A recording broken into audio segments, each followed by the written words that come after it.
Okay, it seemed like some of you were having a hard time understanding why there are two tides in a day.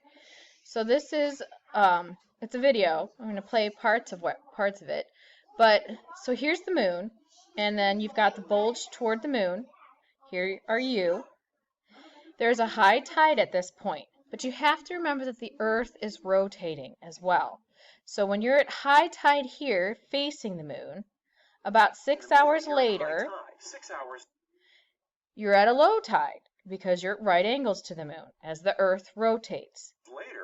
Another 6 hours. Rotation has swept you around to the spot where it's low tide. 6 hours after that, You're at the high tide again because you're facing away from the moon. Now they're not showing the sun in this picture, which is fine. Just take that out of the equation for now.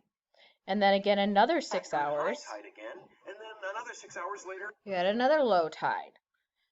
And finally, low tide for the second time that day. Finally, a day after you. That's 24 hours. So in a day, you've gone through 2 high tides and 2 low tides because the Earth rotates. Okay? Now there is more involved with this, absolutely. There are places that don't have 2 high and low tides in a day. You have to remember the Earth and the Moon and the Sun aren't all lined up in a row as well. So it's an oversimplified explanation, but it gives you an idea of why there are 2 high tides and why there are 2 low tides. Because the Earth rotates 24 hours